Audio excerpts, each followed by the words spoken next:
Kita berdoa. Kami bersyukur dan merendahkan diri di hadapan Tuhan. Kami tahu bahwa hidup kami hanya kasih karunia Tuhan.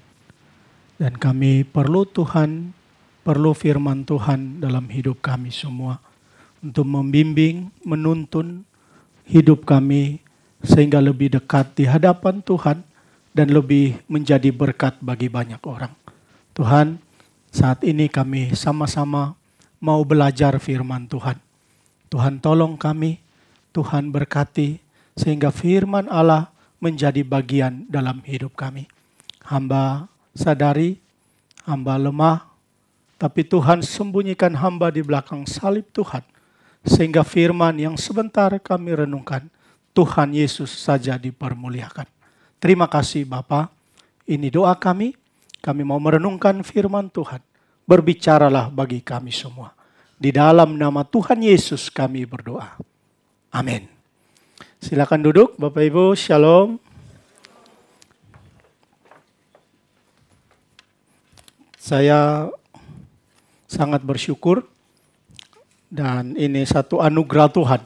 Saya tidak menyangka, tapi Tuhan bawa di negara ini, bahkan bisa bertemu dengan Bapak Ibu semua yang selalu mendoakan kami di ladang misi. Dan hari ini dapat bertemu langsung. Ini satu anugerah Tuhan. Saya sendiri dan Bapak Ibu ada salam dari istri dan anak-anak saya di Kamboja. Dan terima kasih selalu mendoakan dan mendukung kami dalam banyak hal. Karena memang pekerjaan misi, pekerjaan yang tidak mudah.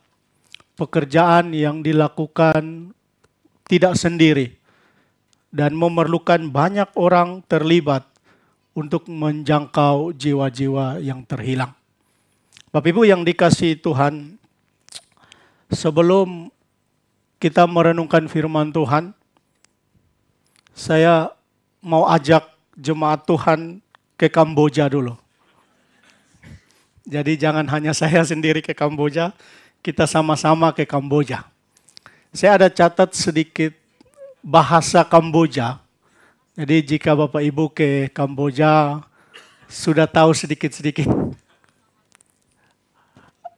Kita sama-sama ucapkan. Jadi saya akan ucapkan satu kalimat lebih dulu, kemudian Bapak Ibu bergantian nanti terakhir kita sama-sama. Biasanya kita sampai di Kamboja, mereka selalu menyambut kita dengan salam pertama itu Chumripsu. Dan tangannya selalu begini. Jadi saya minta nanti Bapak Ibu juga sama jika saya mengucapkan hal ini. Saya akan sampaikan Chumripsu, Bapak Ibu akan sampaikan salam balik yaitu Sussedai. Mudah ya, Sussedai. Kemudian saya akan menanyakan kabar dan ini selalu dilakukan orang Kamboja. Saya akan tanya sok sobai te. Biasanya begitu ya nadanya. Bapak Ibu akan jawab, kalau laki-laki jawabnya bat. Bat nyom sok sobai. Kalau perempuan akan jawab cha. Jangan terbalik. Nanti diketawain orang Kamboja. Bat dan cha. Nanti sama-sama kita katakan okun ceran. Kencaran, terima kasih. Baik Bapak Ibu, kita coba. Chumripsu. Soksobai te. Kencaran. Saya masih dengar yang laki-laki bilang ca. Bat dan ca. Baik, sekali lagi Bapak Ibu. Chumripsu.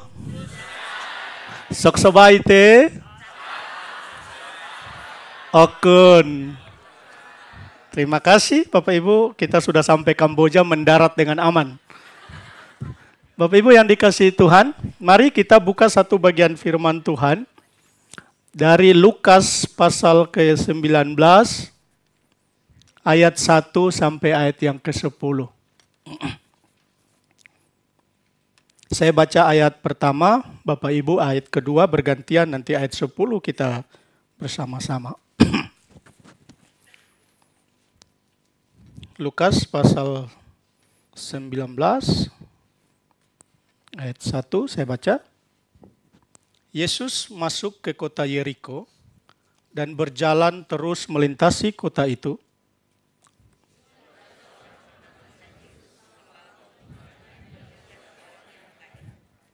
Ia berusaha untuk melihat orang apakah Yesus itu, tetapi ia tidak berhasil karena orang banyak, sebab badannya pendek.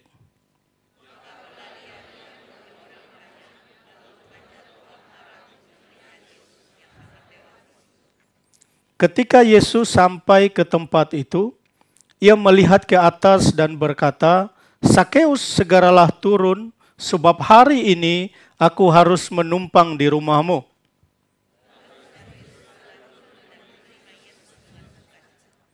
Tetapi semua orang yang melihat hal itu bersungut-sungut, katanya, "Ia menumpang di rumah orang berdosa."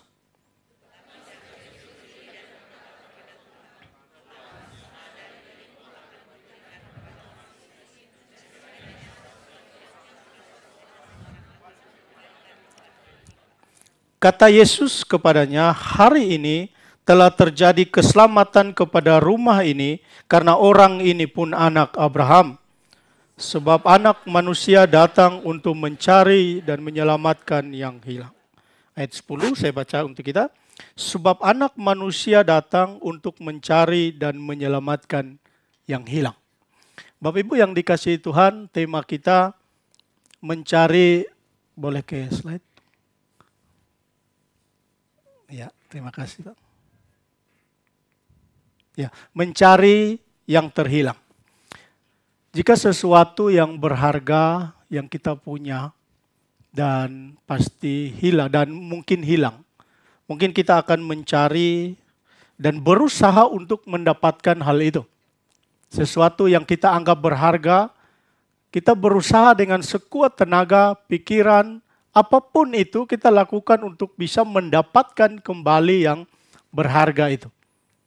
Bapak Ibu, sama halnya dengan Tuhan atau dengan Allah.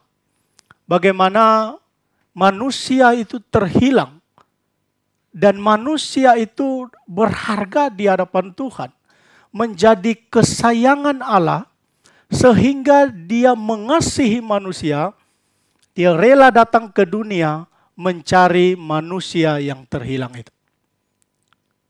Bapak Ibu yang dikasihi oleh Tuhan,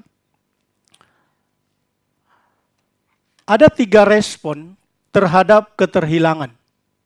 Ada 3 respon yang mungkin kita pernah dengar tentang keterhilangan. Yang pertama, pluralisme. Nah, paham ini mengatakan bahwa tidak ada satu sistem berpikir tertentu yang dapat menjadi kebenaran mutlak. Maka kesimpulan yang diambil, ada banyak jalan menuju keselamatan. Kita sering dengar ada banyak jalan menuju Roma. Ya. Nah, ini pemahaman dari mereka. Paham universalisme, dia katakan bahwa tidak ada manusia yang terhilang. Manusia baik. Atau semua manusia pada akhirnya akan selamat, dan Tuhan, karena Tuhan itu baik. Tetapi kalau kita membaca firman Tuhan, Alkitab mengatakan bahwa manusia itu jatuh di dalam dosa. Manusia itu terhilang. Manusia itu tidak bisa datang kepada Allah kalau tidak percaya kepada Yesus Kristus. Dan Kristus final dari kepercayaan itu. Semua orang harus bertekuk lutut mengaku bahwa Yesus adalah Tuhan dan diselamatkan. Maka Bapak Ibu, ada juga orang kadang, orang Kristen itu punya pemahaman mengabaikan yang terhilang. Contoh bahwa kalau kita baca di sini, orang ini adalah orang yang mengetahui bahwa manusia terhilang dan akan mendapat penghakiman kelak. Dan Kristus adalah satu-satunya jalan keselamatan. Tetapi pemahaman dan keyakinan ini hanya sedikit atau tidak sama sekali mengubah gaya hidup, sikap, dan prioritas hidupnya. Mungkin kita bisa temukan di sekitar kita atau di Indonesia dan sebagainya orang seperti ini. Orang hanya hidup untuk dirinya sendiri. Asal saya selamat, puji Tuhan. Tetapi ada orang yang luar biasa, dia mencari seperti yang Yesus cari. Orang ini adalah orang yang terlibat aktif dalam usaha memenangkan jiwa melalui doa, kehidupan, dan perkataannya. Karena apa? Karena dia memahami betul signifikansi dan urgensinya Injil itu. Bapak Ibu yang dikasihi Tuhan, keterhilangan dan urgensinya Injil ini, terhilang ini, Hudson Taylor, misionaris ke China, dia pendiri Badan Misi CIM dan OMF. Beliau katakan bahwa saya tidak akan pernah berpikir untuk pergi ke Cina jika saya tidak meyakini bahwa orang Cina terhilang dan perlu Kristus. Statement beliau mengubah banyak hal. Dan beliau mengubah China. Bapak Ibu, ini satu hal yang luar biasa bahwa dia tidak akan pernah berpikir untuk pergi ke Cina jika dia tidak meyakini bahwa orang Cina terhilang dan perlu Kristus. Yang kedua, William Booth, pendiri Gereja Bala Keselamatan. Sinodenya di Bandung ya. Bapak Ibu, dia katakan bahwa kalau saja ada kesempatan untuk berada satu malam saja di neraka, maka kita akan melihat urgensi dari tugas penginjilan. Bapak Ibu, ada satu misionaris, seorang ibu, dia sudah cukup usianya, memberi hidup untuk orang-orang Afrika di Ghana. Suatu kali, memang dia dari Amerika, dan beliau tidak pernah pulang saat memberi hidup melayani sebagai misionaris di Amerika. Bapak Ibu, suatu kali dia berdiri mau menyampaikan firman Tuhan waktu mau berkhotbah. Dan dia sampaikan satu hal kepada jemaatnya begini. Kalau saya ada kesempatan, beliau sudah cukup umur, Tuhan beri anugerah. Kalau Tuhan kasih saya kesempatan holiday, saya mau minta Tuhan ke suatu tempat. Lalu karena jemaatnya tahu bahwa dia belum pernah pulang ke Amerika, ibu ini, lalu jemaatnya bilang dari tempat duduk, ibu mau pulangkah ke Amerika? Kalau ibu tidak punya uang, kami akan kumpulkan uang untuk ibu pulang. Lalu dia bilang, tidak. Saya tidak mau ke tempat itu. Lalu mereka bilang, ibu mau ke Jepang kah? Kalau ibu ke Jepang dingin. Saya nggak tahan dingin di Jepang. Dia bilang tidak. Semua tempat disebutkan dan dia bilang tidak. Saya tidak mau ke situ. Lalu mereka desak ibu ini dan ibu ini bilang begini. Kalau Tuhan izinkan saya holiday. Kalau Tuhan izinkan saya libur. Saya mau minta Tuhan, saya mau holiday ke neraka. Bapak Ibu, adakah mau holiday ke neraka? Waktu dia sampaikan saya mau holiday ke neraka, semua jemaatnya kaget. Ibu suruh pulang ke Amerika nggak mau, maunya ke neraka. Lalu mereka tanya, kenapa ibu mau ke neraka? Bapak Ibu, dia bilang begini, saya mau minta Tuhan ke neraka, saya mau masuk ke neraka itu. Ini impian beliau ya, bukan kenyataannya. Impian, jadi jangan salah paham. Saya rindu, saya mau datang di neraka. Saya mau berdiri di pintu neraka. Jika saya melihat ada orang yang mau masuk neraka, saya akan usir mereka semua ke surga. Saya tidak mau satu orang pun masuk neraka. Saya tidak mau banyak orang itu berbondong-bondong masuk pintu neraka. Saya mau usir mereka semua ke surga. Saya tidak mau satu pun masuk neraka. Waktu saya mendengar cerita ini Bapak Ibu, saya merenungkan hidup saya. Apakah saya sudah seperti ibu ini? Akhirnya dia mati di tempat pelayanan dia. Dia memberi diri untuk anak-anak Afrika. Saya merenungkan Tuhan, saya misionaris. Tapi apakah sudah betul motivasi saya sebagai misionaris mencari yang terhilang? Ataukah ada motivasi-motivasi lain yang membuat hidup saya tidak berkenan sebagai misionaris? Apakah memang hidup saya sudah cukup saya beri sebagai misionaris? Maka saya berdoa dan dengan keluarga supaya betul-betul Tuhan murnikan motivasi saya sebagai misionaris. Bapak Ibu yang dikasihi oleh Tuhan, karena ini satu hal yang penting, urgent. Bagaimana kita yang selamat melihat orang lain yang masuk ke api neraka. Kami melayani di Kamboja. Ini satu hal yang luar biasa. Saya bisa berdiri hari ini di depan Bapak Ibu yang hebat, luar biasa. Biasanya saya berdiri di anak-anak. Di anak-anak gampang ya. Mereka ikut mau kita. Saya pun tidak grogi kalau saya sampaikan firman Tuhan. Tapi kalau di depan Bapak Ibu pasti saya grogi. Bapak Ibu yang luar biasa, betapa urgensinya. Dan kami waktu melayani anak-anak, kami rindu supaya betul-betul mereka mengalami Tuhan dalam hidup. Bahkan orang tuanya pun boleh percaya Tuhan Yesus. Karena ini satu hal, kalau saya mati hari ini, saya masuk surga. Tapi bagaimana dengan orang di luar sana yang sama sekali tidak tahu kebenaran Yesus mati dalam hidup mereka?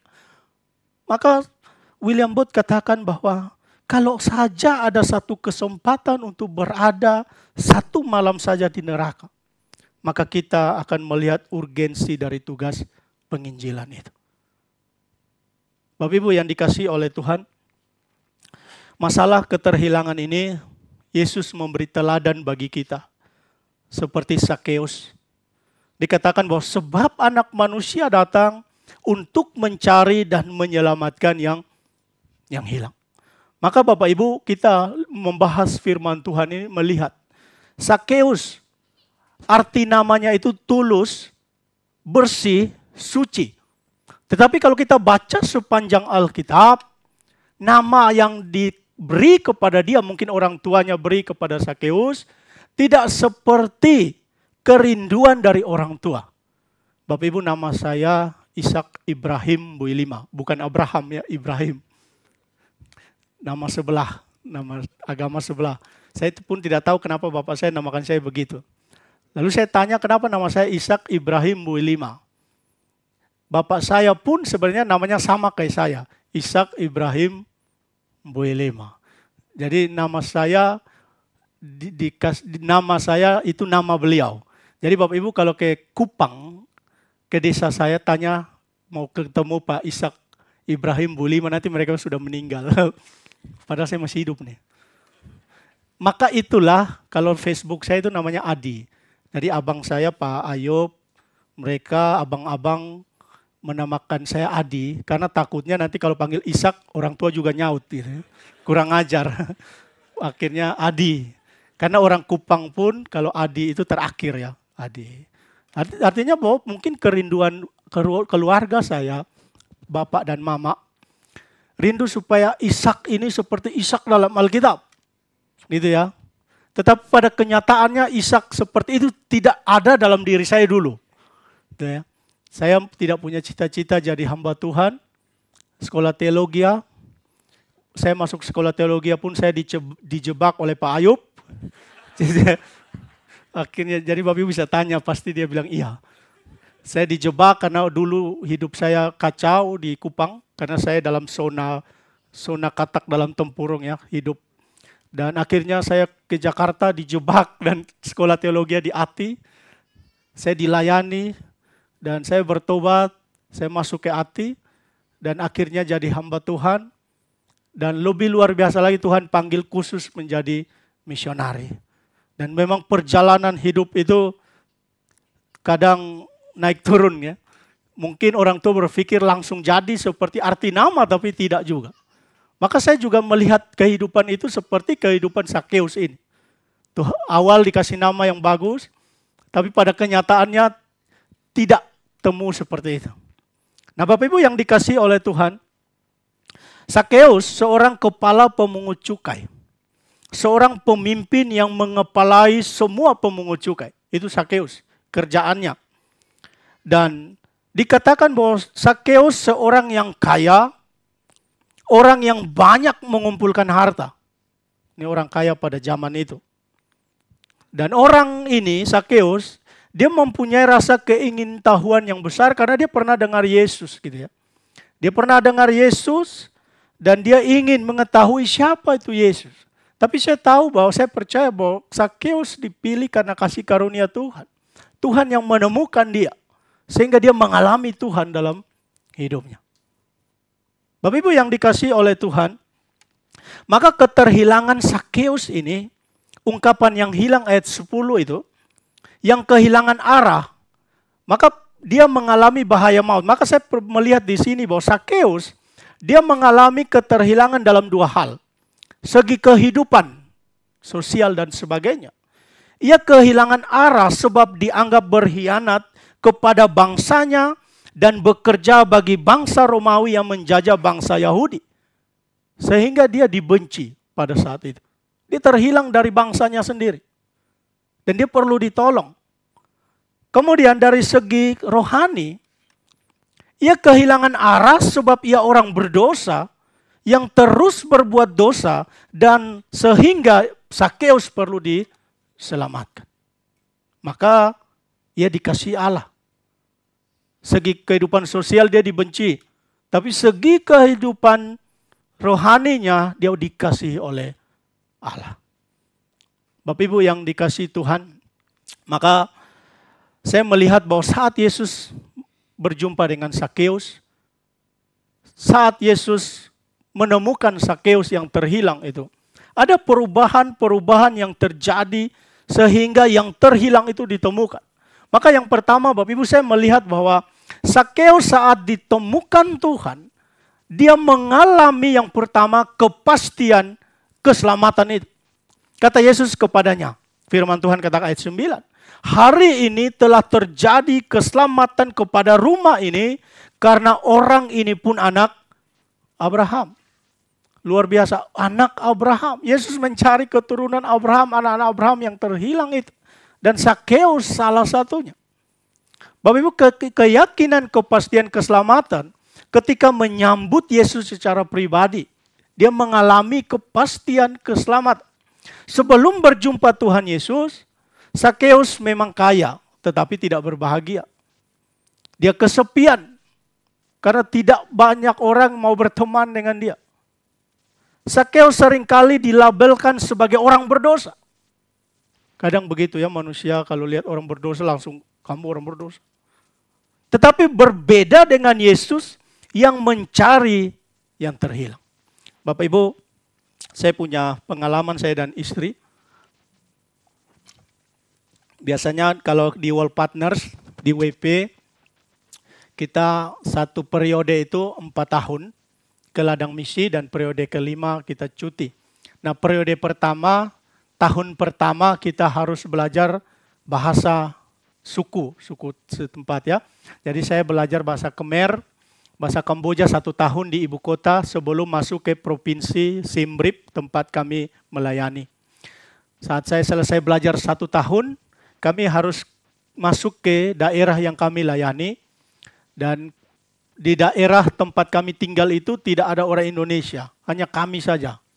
Lalu kami puji Tuhan ada satu perusahaan orang anak Tuhan, orang Kristen Indonesia yang beri kami tempat tinggal, tempat perusahaan itu. Jadi satu kamar kasih kami tinggal. Jadi puji Tuhan kami nggak bayar listrik, nggak bayar air, nggak bayar rumah gitu ya. Tertolong. Dan tempat itu pun di desa. Jadi sekitar 30 menit dari kota. Kami tinggal di situ dan disitulah awal mula kami memulai pelayanan di desa Spian Kaik. Bapak Ibu, waktu kami masuk untuk mencari pelayanan, membuka pelayanan, saya biasanya antar anak sekolah, baru saya dan istri naik motor untuk keliling desa. Kita kalau istilah misi kita cari orang damai. Dan kami masuk ke desa-desa. Pada suatu hari saya sendiri naik sepeda. Karena saya merasa perut saya semakin besar, jadi saya perlu olahraga. Lalu saya naik sepeda ke desa untuk coba cari orang, kita berkenalan dan membuka pelayanan di sana. Lalu saat saya naik sepeda ke desa dan saya bertemu dengan satu ibu. Bukan ibu, nenek ya. Nenek-nenek di sana itu kepala botak, Bapak Ibu. Rata-rata botak karena sudah mempersiapkan diri reinkarnasi ya mungkin ya. Mau mati lah. Lalu saya lihat nenek ini di rumahnya lagi duduk sendiri dan saya pikir mungkin kesempatan untuk saya memberitakan Injil kepada nenek ini. Dan saat saya masuk, saya bilang begini, cumripsu, kata dia, nenek balas susedai. Dan akhirnya saya bicara banyak dengan nenek ini. Waktu itu juga saya mempraktekkan bahasa Khmer saya yang 1 tahun saya pelajari yang enggak terlalu sempurna itu. Saya praktekkan dan saya menginjili nenek ini. Akhirnya saya beritakan Injil ke nenek ini seperti ini. Saya bahasa Khmer Bapak Ibu ya. Saya bilang begini, Yai, basan yai cepre Yesu alau ni, yai tahu tanaru. Pak Mimbar tahu artinya. Saya bilang begini, nenek, yai itu nenek ya. Basan yai cepre Yesu alau ni, yai tahu tanaru. Nenek, kalau nenek percaya Yesus sekarang juga ini, nenek akan masuk surga. Yai Chong reot, nenek mau atau tidak? Saya tanya kan, lalu neneknya bilang begini, Nyom Chong te, saya nggak mau. Katanya. Dengan halus nenek itu bilang, tapi saya nggak menyerah Bapak Ibu.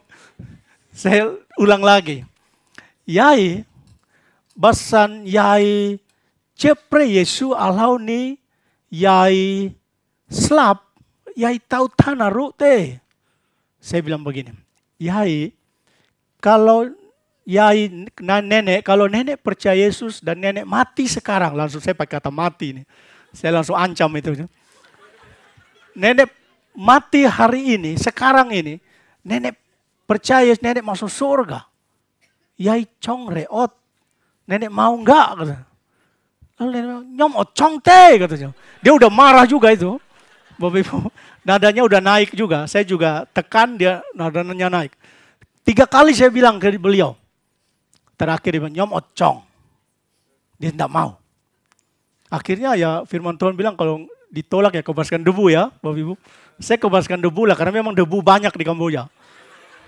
Dan akhirnya saya pulang karena sudah malam, jaraknya cukup jauh. Dan memang kolesterol saya juga hilang banyak ya. Walaupun nenek itu nggak mau. Lalu saya pulang dan akhirnya saya mandi. Setelah mandi makan ketemu keluarga dan akhirnya saya buka lagi kamus saya Bapak Ibu. Kamus yang saya catat-catat itu. Yang saya belajar setahun itu. Lalu saya buka, lalu saya kaget. Kaget Bapak Ibu, kaget kenapa? Seharusnya, Bapak Ibu udah tahu nih. Seharusnya saya bilang begini, Yai, bahasan yai cepre Yesu yai tahu tansu. Saya bilang tanaru. Jadi bahasa tanaru itu neraka, tansu itu surga. Jadi saya bilang ya nenek itu, nenek, kalau nenek percaya Yesus hari ini mati, nenek masuk neraka. Nenek mau atau tidak? Bapak Ibu saya mengajak nenek itu bukan ke surga tapi neraka. Akhirnya waduh saya merasa bersalah, saya berdoa. Besoknya saya kembali ke tempat nenek itu. Untuk supaya meluruskan ini bahwa tanaru dan tansua itu berbeda. Dan nenek harus percaya Yesus masuk tansua bukan tanaru. Waktu itu saya percaya diri sekali. Ternyata saya salah. Saat saya ke desa ke nenek itu, Bapak Ibu saya nggak jumpa nenek itu sampai hari ini. Akhirnya saya merasa berdosa. Merasa bahwa saya salah besar. Dan saya telah mengajak nenek ini masuk neraka. Saya nggak tahu apakah dia sudah meninggal dan masuk neraka atau masuk surga.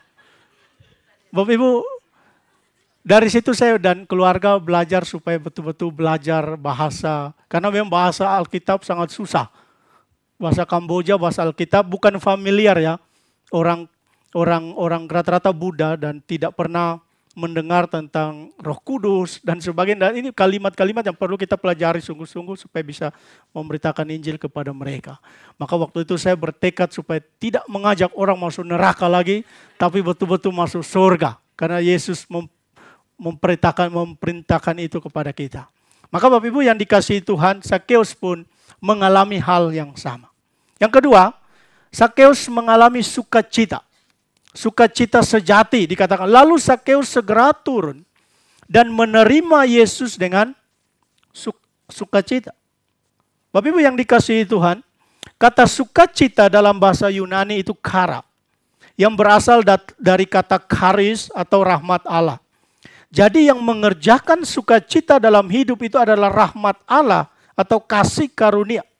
Sukacita berkaitan erat dengan kepuasan yang mendorong kita menunjukkan kasih kita kepada orang lain. Bapak Ibu yang dikasihi Tuhan, seperti firman Tuhan katakan ada orang punya 100 ekor domba, yang satu hilang, yang lain ditinggalkan, dan satu itu betul-betul dia cari. Dan saat dia menemukan yang satu itu, dikatakan firman Tuhan, dia mengalami gembira, dia mengalami sukacita, dia bersukacita, dia mengalami sukacita yang tidak terkatakan, yang luar biasa karena yang hilang itu telah kembali. Demikian juga kata firman Tuhan bahwa akan ada sukacita di surga karena satu orang bertobat. Lebih daripada sukacita karena 99 orang benar yang tidak bertobatan gitu ya. Bapak Ibu ini satu hal yang luar biasa. Maka sukacita kara atau karis ketika orang mengalami Tuhan dalam hidup. Kara atau karis itu datang dalam hidupnya. Sukacita sorga itu ada dalam hidup. Mengalami perubahan hidup yang luar biasa. Maka tanda orang yang mengalami Tuhan. Itu ada kara, ada sukacita, ada karis yang terpancar dari hidupnya. Dan hidupnya itu memberkati orang lain. Bapak Ibu yang dikasihi Tuhan, maka sukacita yang dialami Sakeus itu adalah sukacita karena diterima. Dulu orang tidak menerima Sakeus, tetapi Yesus menerima dia dan ada damai, ada sukacita yang dia alami. Kedua, sukacita karena pertobatan, transformasi hidup, hati, dan sebagainya. Sukacita dalam berbagi, dan Sakeus membagi itu. Dan sukacita dalam keselamatan. Bapak Ibu, saya percaya kita pun pernah mengalami hal ini. Ketika kita mengalami lahir baru dan mengalami perjumpaan dengan Tuhan. Ada sukacita yang tidak terbendung yang kita alami karena kita mengalami Tuhan dalam hidup. Dan saya meyakini bahwa kalau orang di luar sana mereka berjumpa secara pribadi dengan Tuhan, maka sukacita kara ini pun mereka alami dalam hidup. Maka kita perlu mencari, mendoakan sungguh-sungguh yang terhilang, supaya yang terhilang dibawa kembali kepada Tuhan. Bapak Ibu yang dikasihi Tuhan, yang berikut, apa yang dialami oleh Sakeus? Sakeus mengalami perubahan karakter. Firman Tuhan katakan, tetapi Sakeus berdiri dan berkata kepada Tuhan, setengah dari milikku akan kuberikan kepada orang miskin, dan sekiranya ada sesuatu yang kuperas dari seseorang, akan kukembalikan 4 kali lipat.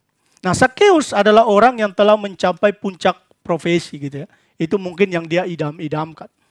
Pemungut cukai dan pekerjaan ini paling dibenci di Yeriko pada saat itu. Kebiasaan dia mengambil keuntungan dari orang lain membuat dia sangat kaya. Dan Sakeus hidupnya hanya untuk dirinya sendiri. Akan tetapi saat dia berjumpa dengan Tuhan, dia menerima Tuhan, karakter diubahkan dan dosa ditinggalkan. Bapak Ibu, ini satu hal yang luar biasa.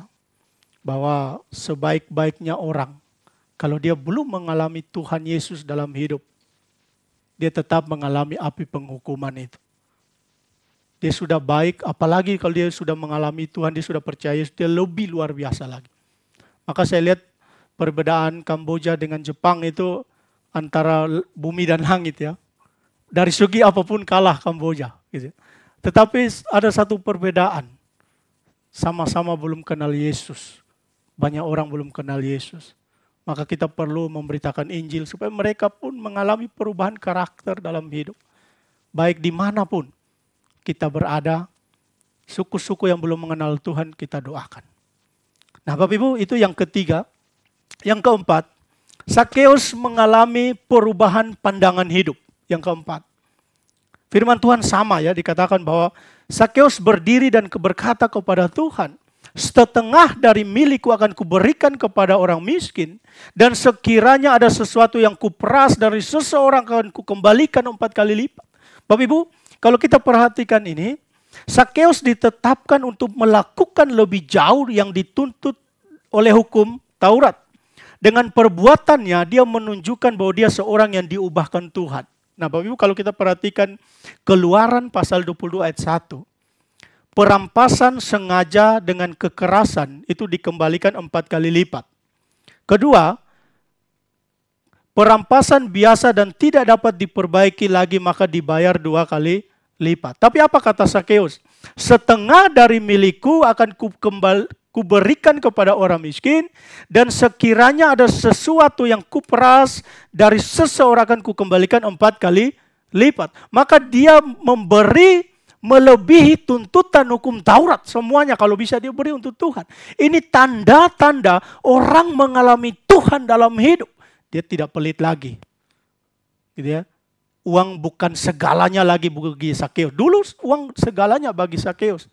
Profesi segalanya bagi Sakeus. Walaupun orang membenci Sakeus, mungkin orang membenci dia tidak peduli dengan orang lain.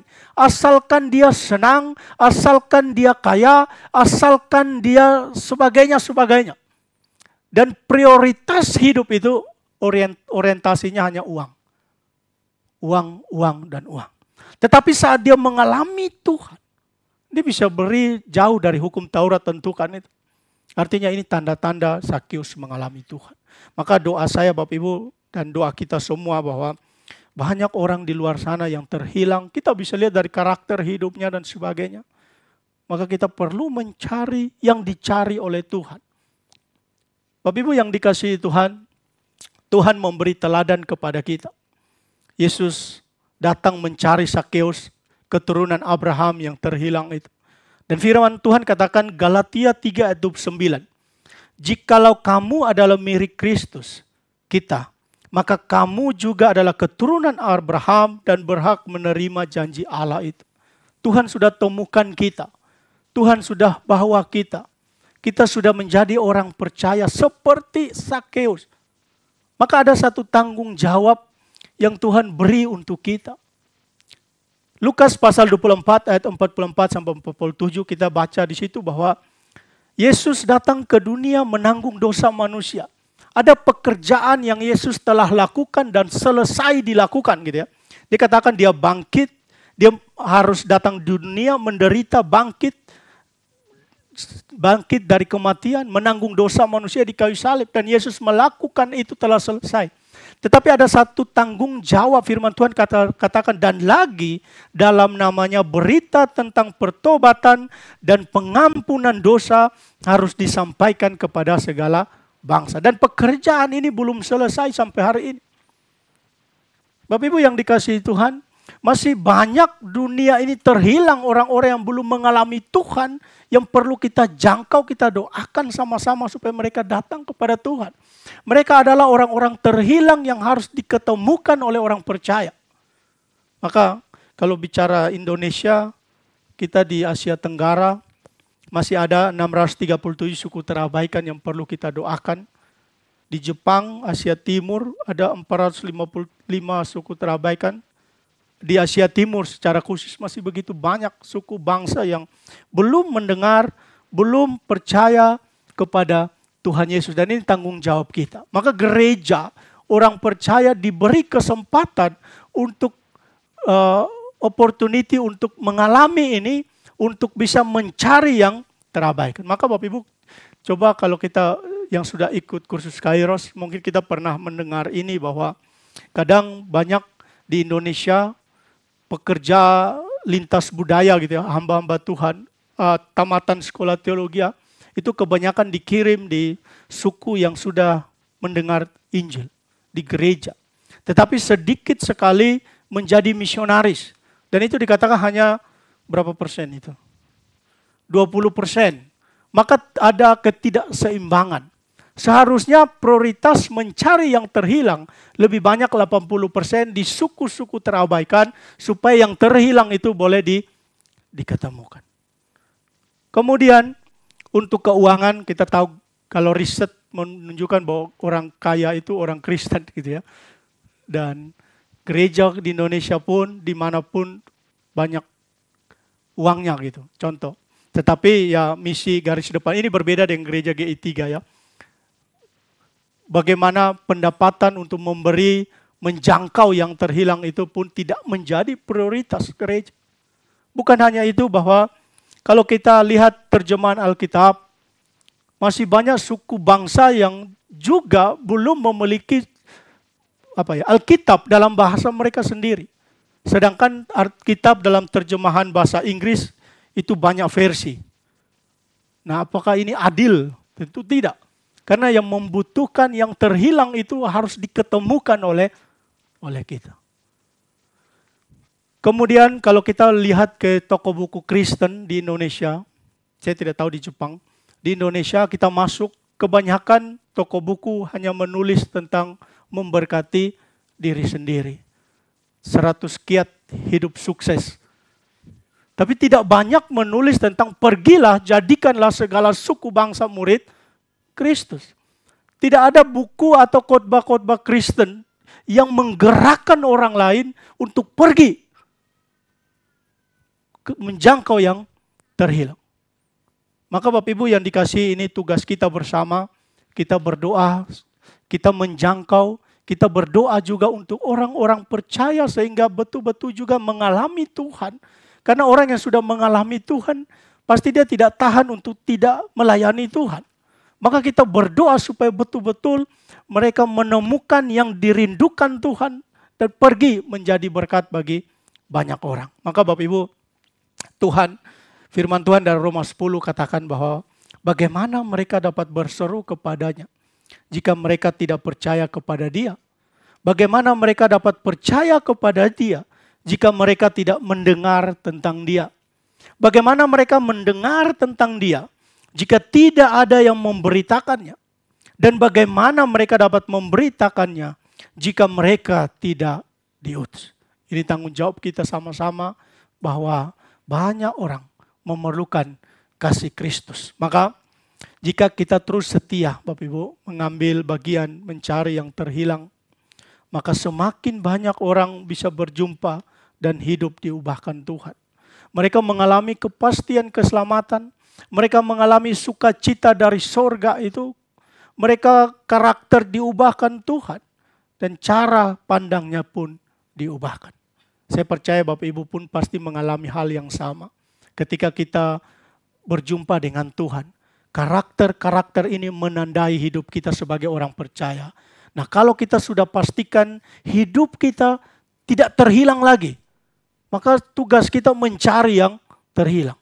Maka jangan sampai saya dan Bapak Ibu masih menjadi orang yang terhilang, terus kita mencari yang terhilang gitu ya. Artinya terhilang mencari yang nggak akan ketemu.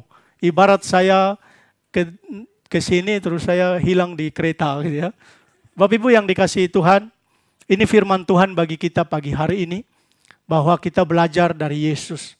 Kita belajar dari Paulus, kita belajar dari misionari-misionari yang luar biasa. Kita belajar bahwa Tuhan memerlukan orang-orang yang terhilang dibawa kembali ke hadapan Tuhan. Dan terima kasih Bapak Ibu menjadi bagian kami di Kamboja.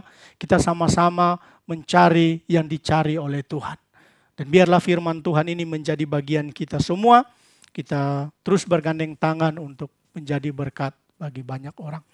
Bapak Ibu, di akhir dari video saya ada, akhir dari khotbah saya ada video 10 menit, tidak lama kami buat sekeluarga. Dan biarlah menjadi berkat bagi Bapak Ibu semua, bagi kita semua untuk terus sama-sama mendoakan pekerjaan misi di Kamboja.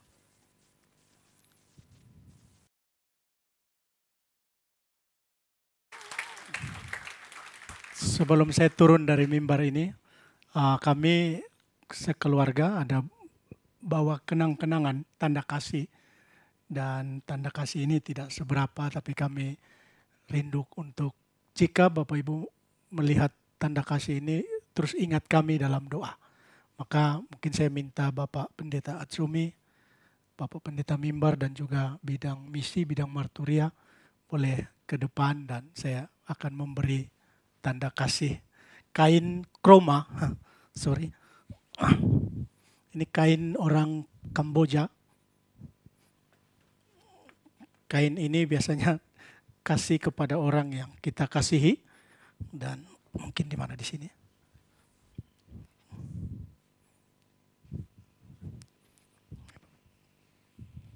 Ini tanda kasih kain kroma untuk, mungkin di sini saja Bapak. Terima kasih. Sama-sama. Dan Bapak, Ibu atau Bapak? Ibu dulu. Tuhan berkati. Satu lagi. Sorry Pak. Tuhan berkati. Baik, mari Pak. Terima kasih Bapak, silakan. Baik, mari kita berdoa, kita bersyukur untuk firman Tuhan. Saya akan pimpin kita dan juga doa syafaat. Mari kita berdoa. Tuhan Yesus, kami bersyukur kepada Tuhan. Kami diselamatkan oleh Tuhan. Kami yang terhilang, Tuhan bawa kembali. Tuhan menemukan kami dari keberdosaan kami. Dan kami boleh mengalami perubahan hidup di hadapan Tuhan. Kami menjadi orang percaya di dalam Kristus Yesus. Dan ada satu hal yang Tuhan beri tanggung jawab untuk kami mencari yang dicari oleh Tuhan di dunia ini. Tuhan, masih banyak orang di luar sana, suku-suku bangsa yang belum mengenal Tuhan dalam hidup mereka. Hamba berdoa, Tuhan terus pakai kami semua dengan peran kami masing-masing untuk pergi dan jadikan mereka murid Tuhan. Tuhan, terima kasih. Terima kasih untuk firman Tuhan hari ini. Tolong terus teguhkan firman-Mu dalam hidup kami, sehingga kami menjadi pelaku firman dalam kehidupan kami. Terima kasih, dan hamba berdoa memberkati gereja ini, GI3 Tokyo, yang sudah Tuhan bentuk, yang sudah Tuhan taruh hati misi di tengah-tengah jemaat Tuhan, hamba-hamba Tuhan. Dan hamba berdoa Tuhan terus tolong memberkati gereja ini. Hamba berdoa untuk hamba Tuhan, Pak Pendeta Mimbar, Pak Pendeta Atsumi, dan semua yang terlibat. Tuhan memberkati hamba-hamba-Mu. Tuhan tolong mampukan dalam setiap pelayanan yang Tuhan percayakan. Beri kesehatan dari Tuhan, sehingga terus sehat dan terus melayani jemaat Tuhan di tempat ini. Berdoa untuk jemaat Tuhan. Tuhan memberkati dalam kehidupan, dalam pekerjaan, dalam studi, dalam anak-anak. Tuhan buat berhasil sehingga terus boleh diberkati untuk menjadi berkat bagi banyak orang. Kami berdoa juga memberkati negara di mana negara ini kami ada, negara Jepang. Tuhan memberkati. Kami rindu bahwa lawatan Tuhan atas negara ini pun terjadi. Dan kami rindu banyak orang menemukan Tuhan dalam hidup melalui kehidupan kami. Kami berdoa memberkati negara ini. Tuhan berkati sehingga negara ini boleh menjadi negara yang percaya kepada Tuhan Yesus. Terima kasih. Kami juga berdoa untuk Indonesia, negara kami. Kami menyerahkan Indonesia dalam tangan Tuhan. Kami juga rindukan lawatan Tuhan turun atas Indonesia, sehingga Indonesia juga penuh kemuliaan Tuhan. Terima kasih Bapa di surga untuk suku-suku bangsa, untuk dunia yang terhilang, yang belum menemukan Kristus. Para misionaris yang berjuang di ladang misi, para hamba-hamba Tuhan yang bekerja menjangkau jiwa, Tuhan juga memberkati. Terima kasih Bapa, kami rindu bahwa dunia diketemukan dengan Tuhan. Banyak suku-suku bangsa yang terhilang dibawa kembali kepada Tuhan. Terima kasih Bapa untuk hari ini, untuk firman Tuhan, untuk doa syafaat kami. Kiranya Tuhan menolong kami sehingga kami terus jadi berkat bagi banyak orang. Terima kasih Bapa di sorga. Ini doa kami di dalam nama Tuhan Yesus kami berdoa. Amin. Saya kembalikan pada Pak